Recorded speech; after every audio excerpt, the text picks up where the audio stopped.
자, 오늘은 거룩한 자의 삶 첫 번째인데, 이 거룩이라는 자체를 여러 번 얘기했죠. 거룩은 첫째, 구별된 삶, 안 믿는 자들 또 불신자들과 구별되게 살아라. 두 번째, 말씀대로 사는 삶. 그게 뭐냐면은, 거룩이란 말은, 말씀대로 사는 삶이란 말은 뭐라 할까요? 진실한 자가 되라는 거예요. 거짓이 없는 삶을 살아라. 아멘. 그 다음에 세 번째, 이 거룩한 삶이란 말은 무슨 얘기냐면은, 거룩한 삶이란 말은 주님을, 하나님을 닮아가는 삶을 가리켜요. 하나님 뭐라 그랬어요? 내가 거룩하니 너희도 거룩하라. 그렇게 말했잖아요. 그렇죠? 이런 뜻이 포함되어 있다는 걸 아시고, 제가 거룩이라는 말을 계속 설명을 또 하고 하면 시간 낭비고, 그렇게 아시고 설교를 들으셔야 된다는 말이에요. 거룩한 삶이 뭐냐? 다시 말하면 크리스찬들은 진실하게 살아라. 오늘 여기 말씀도 있잖아요. 예? 저울 추 같은 거, 이런 거 속이지 마라. 제가 어릴 적에 지금도 기억이 나요. 저울 추를 속여요. 장날 5일장이라고 있어요. 제가 이 논산, 충청남도 논산, 또 그래서 논산장은 3자와 8자가 논산장이에요. 우리 교회 앞에 일산장이 3자와 8자가 똑같은 날. 그래서 잊어먹지도 않아요. 4자, 9자는 강경장이고, 그 다음에 그 옆에 또 익산장, 전라도로 내려가서 익산 옆에니까 붙었잖아요. 익산장, 뭐 여산장, 뭐 이렇게 장이 있어요. 그래서 장 구경을 참 많이 다녔어요. 부여장, 뭐 부여도 가고 공주까지 갔어요. 공주장. 그러니까 전라북도하고 충청도 이렇게 경계선이잖아요, 동네가. 다 다녔어요. 근데 장날 가면요, 막 돼지고기도 길에서 팔고 막 그러는데, 그 저울추 이렇게 생각하고 추 달려갖고 이렇게 되는 거 다 기억나죠? 그거 하면 다 속여. 그리고 이 저울 이렇게 달 때 올려놓는 그 쟁반 밑에다가 뭐 지남철 같은 거 막 무거운 거 딱 붙여갖고 쑥 내려가기도 하고, 그래갖고 막 싸움이 일어나고. 하여튼 내가 어릴 적에 그걸 지금도 본 기억이 나요. 내가 그랬다는 게 아니라 장구경 가서 봤다는 얘기요. 오해하지 마시고. 뭔 말인지 알죠? 정말 그런 경우가 많이 제가 봤어요. 그리고 또 찐쌀 같은 거 이렇게 한 마를 파는데, 말 위에 이렇게 반듯해 갖고 딱 부는 게 아니라 볼록하게 올라와 가지고 들담고 말이에요. 그 버릇이 어디로 갔냐면은, 제가 옛날에 그 영등포 시장을 이렇게 가다가 찐쌀이 먹고 싶어서 막 살아가니까 먹고 싶더라고. 옛날 생각이 나서. 이 찐쌀 있잖아요, 오리쌀이라고. 그걸 이렇게 해서 담아주는데 5,000원 이래 한 대박에. 어머, 이렇게 싸냐 한 대박에. 이렇게 보주니까 이 비닐로에 담아주니까 이것밖에 안 돼요. 그 왜 그런가 봤더니 볼록하게 올라오다가 사살 이렇게 한 거예요. 아, 열받아. 그러니까 이게 속이는 자들이 많아요. 근데 여러분들 웃고 있지만 곡식이나 뭐 이런 것만 속이는 게 아니에요. 우리가 양심을 속이고 신앙생활하는 사람들도 많아요. 거짓말을 밥 먹듯이 하고, 위선적이고 또 가증스럽고, 랍비여 사랑해요 하고 뒤에서는 예수를 팔아먹고 가룟 유다와 같이 그런 행태를 버리라 하는 게 오늘 레위기 19장의 말씀인 줄로 믿습니다. 아멘. 크게 하시고. 자, 하나님은 인간과 세상과 구별되시는 거룩한 분이다. 거룩이란 말 설명 안 해도 알겠죠? 피조물이나 다른 신들과는 좀 뭔가 구별된 분이다. 그런 뜻이 하나님이 구별됐다는 말은. 사실은 다른 신은 없잖아요. 그래서 나 위에 다른 신을 섬기지 마라 그랬잖아요. 그 말은 뭐예요? 하나님만 섬기고 하나님의 명령과 하나님의 뜻만 따라야 한다. 그것을 뭐라고 그러느냐? 거룩이다. 이렇게 말하는 줄로 믿습니다. 그렇기 때문에 윤리도 도덕도 생활도 뭔가 세상과 달라야 한다, 이런 뜻입니다. 아멘. 자, 우리는 그리스도 안에서 하나님의 자녀와 백성이기 때문에 당연히 거룩된 구별된 자들이 되어야 한다 하는 말씀을 줍니다. 그럼 우리가 어떻게 해야 거룩한 자가, 즉 구별된 자가 될 수 있습니까? 하는 질문을 던집니다. 첫째, 자 1절로 12절입니다. 하나님을 경외해야 한다 하는 말씀입니다. 자, 집에서 읽어왔죠. 19장. 나는 이렇게 믿고 증거합니다. 다 얘기할 수는 없잖아요. 거룩하게 살려면 어떻게 한다? 하나님을 경외하는 자가 거룩하게 사는 거예요. 맞죠? 하나님을 뭐하는 자? 경외하는 자가 거룩하게 사는 거다. 자, 아멘. 그리고 하나님을 경외하는 자는 몇 가지를 행동으로 보여줍니다. 그게 뭐냐? 첫째, 부모님을 경외하는 것. 레위기 19장 3절에 보면 부모를 경외하고 나의 안식일을 지키라. 나는 너희 하나님 여호와니라. 이렇게 말해서 오늘 3절에 부모님을 경외하는 것을 보면서 하나님을 경외하는 것을 배우게 된다. 그래서 저는 집회 다닐 때마다 얘기하지만 부모는 셋이다. 영적 부모, 육적인 부모, 믿음의 부모. 아시죠? 영적인 부모 하나님 아버지, 육적인 건 나를 낳아주신 분, 믿음의 부모는 나를 길러주시는 담임 목사님. 나는 어디가 나 이렇게 가르쳐주고 있어요. 성경을 나는 그냥 하는 게 성경의 근거에서 말하는 거예요. 그래서 육신의 부모를 공경할 줄 모르는 자들이 하나님을 공경한다. 거짓말이에요. 여러분, 담임 목사를 가볍게 여기는 사람이 하나님 잘 믿는다, 이게 거짓말이다, 이런 뜻으로 여기서 해석합니다. 우리는 부모님을 어떻게 대하고 있는가, 높이며 경외하고 있는지, 순종하고 복종하고 따르고 있는지, 존경하는지를 반성하게 한다. 두 번째, 자 3절입니다. 오늘 3절, 안식일을 지켜라. 아멘. 그게 하나님을 경외하는 거다. 자, 안식일을 지키되 기억하며 거룩하게 지키라, 이렇게 말했어요. 그러면 우리는 하나님을 경외한다고 하면서 주의를 어떻게 지키고 있느냐 하는 걸 질문을 던집니다. 하나님을 하나님으로 알고 삶 전체를 하나님과 깊은 관계 속에서 살아가고 있는지 질문을 던져주게 합니다. 세 번째, 하나님을 경외하는 게 뭐냐? 우상을 만들지 마라. 그게 4절입니다. 4절. 너희는 헛된 것들에게도 향하지 말고 너희를 위하여 신상들을 부어 만들지도 말아라. 이게 오늘 말씀이에요. 이게 하나님 외에 헛된 것을 섬기거나 우상을 섬기지 않아야 한다, 그런 말이고요. 네 번째, 하나님을 경외하는 것은 뭐냐? 예배를 바로 드려야 한다. 그게 5절입니다. 너희는 화목제물을 여호와께 드릴 때에 기쁘게 받으시도록 드리고, 예배를 드리되 어떻게 드리라?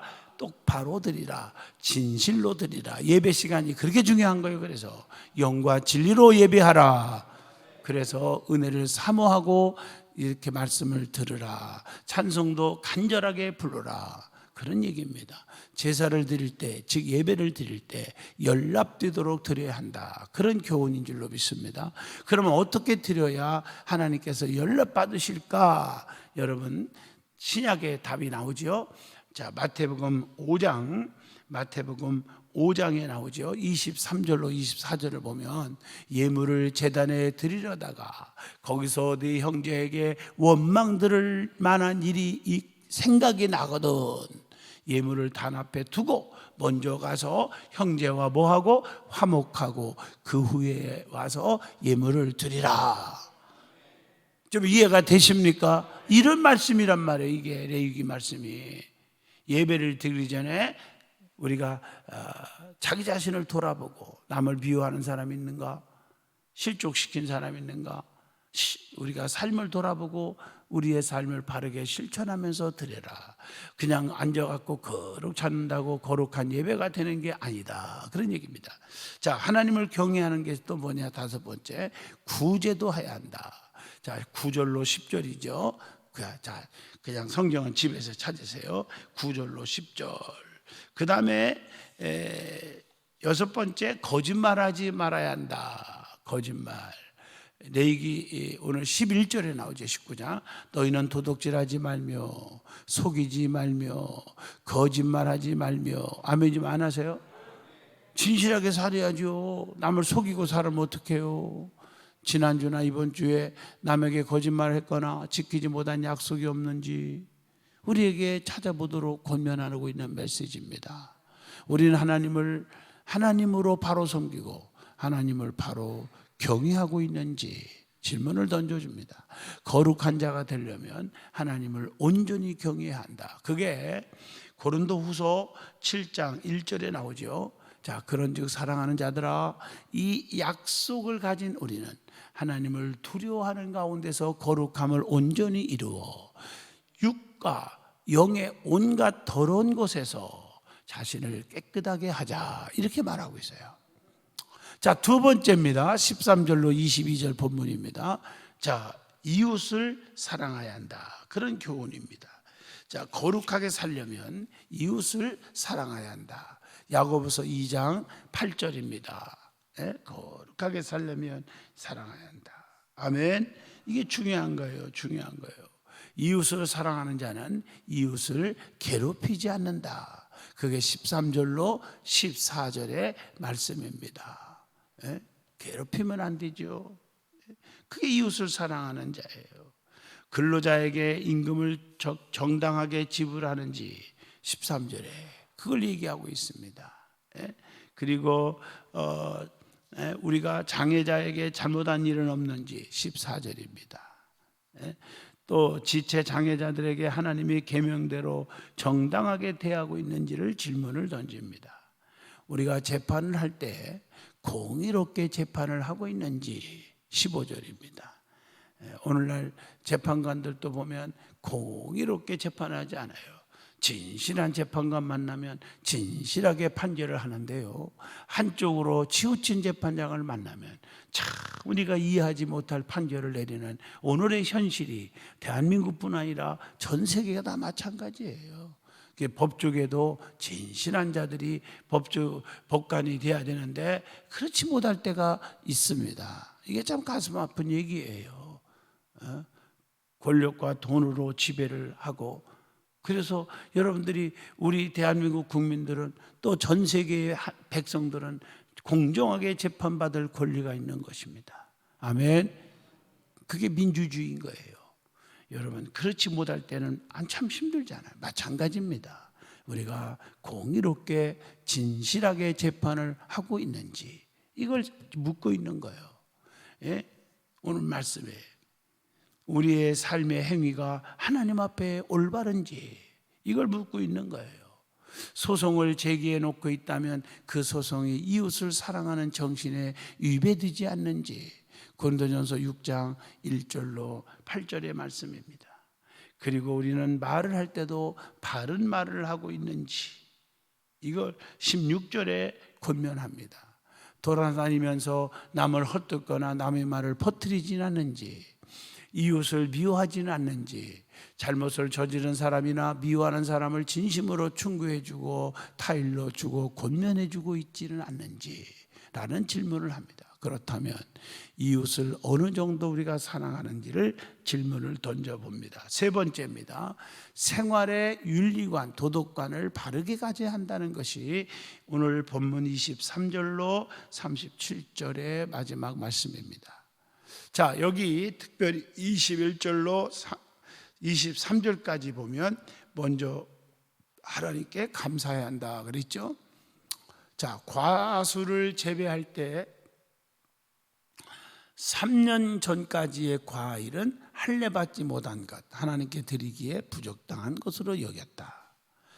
4년부터는 먼저 어떻게 했다? 4년 전부터는 어떻게 했다? 오늘 말씀에 4년 전부터는 어떻게 했다? 먼저 하나님께 드리고, 4년부터는 먼저 하나님께 드리고, 5년째는 과일을 먹을 수 있다. 23절, 25절 얘기하는 거예요 지금. 이렇게 구체적으로 가르쳐 줬어요. 이것은 가장 지혜로운 방법을 가르쳐 준 거다. 자, 과목을 심은 지 얼마 되지 않아서 열매를 따게 되면요, 그 후에는 큰 수확을 기대하기가 어렵다. 그래서 4년째 되는 해에 첫 수확을 먼저 하나님께 드리고 그 다음에 가서 따먹을 수 있게 했다. 여러분, 과일을 심어본 분들은 알지만요, 사과나무를 심었을 때 조그만하게 심으면 금방 또 그 다음에 어떤 과일은요, 제가요 10,000원짜리를 시장에서 일어나는 과일나무를 한 20개를 돈 주고 샀어요. 내 돈 주고 샀다니까.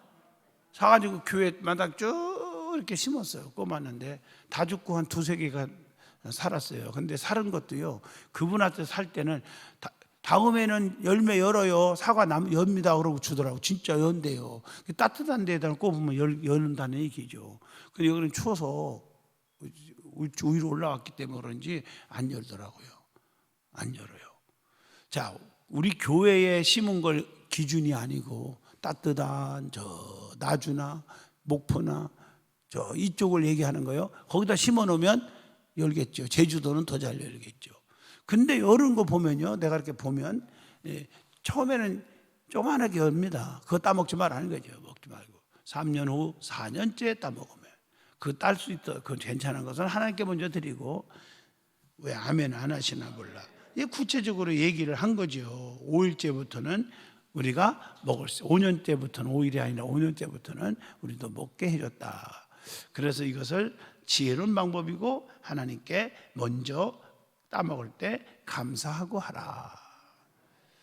추수감사절의 유래도 그거겠죠. 그래서 소산이 풍부해진다. 잠언서 3장 9절로 10절. 또 이방의 풍속을 따르지 말라. 31절에 교훈해 주죠. 거기 보면 자, 너희는 신접한 자와 박수를 믿지 말며 그들을 추종하여 스스로 더럽히지 말라. 나는 너희 하나님 여호와니라 라고 말씀하고 있는 줄로 믿습니다. 아멘 하십니까? 자, 그리스도인들은 말씀을 통해서 알려주기 때문에 이렇게 깨닫는 겁니다. 그리고 딸을 잘 간수하고, 자 29절이죠. 예수 그리스도를 잘 섬기라. 30절이죠. 그리고 이웃사랑의 범위를 그리스도 안에 거주하는 애국인에까지 확대해야 한다. 출애굽기 22장 21절입니다. 그래서 여러분들 요즘에 애국인들이 우리나라 많이 옛날 같지 않아요. 이제는 우리나라도 많이 와서 살아요. 이런 사람들에게도 따뜻하게 대해줘야 한다. 아멘. 특별히 우리 교회 새토민 가족들이 많아요. 근데 그분들도 여러분들이 친절하게 대해줘야 한다. 우리 교회가 물론 조금씩 돕기는 하지만 말 한마디 따뜻하게 대해줘라. 자, 여기서 마지막 질문입니다. 우리가 거래할 때는 공정하게 하라. 그 당시 화폐는 지폐가 아니고요, 저울에 따라서 거래해서 물물교환 같은 거죠. 우리는 장사하는 일을 비롯한 모든 일에서 정직하게 살자. 수입이 좀 적어도 정직하게 살자. 제가 이렇게 장사하는 분들 보면 결국에 정직한 자들이 결국에는 잘 돼요. 아멘 해봐요. 정말 잘 돼요. 이런 마트 같은 것도 꼼수를 부리면 처음에는 사람들이 몰려온 것 같아도 그 다음부터는 팔이 날려요. 제가 가만히 살펴보면 그래요. 어디라고 얘기는 안 하겠지만 정직하게 살면 장기적으로는 성공합니다. 인간관계도 마찬가지예요. 끝까지 정직하게 살면 마지막 날은 좋은 날이 돌아오게 됩니다. 자, 우리가 거룩한 삶을 살려면 생활의 윤리관, 구별된 삶, 거룩의 삶을 바르게 삶을 가져야 된다 하는 것이 오늘 19장이에요. 은혜 받았으면 아멘 합시다. 내일 20장을 말씀을 전할게요.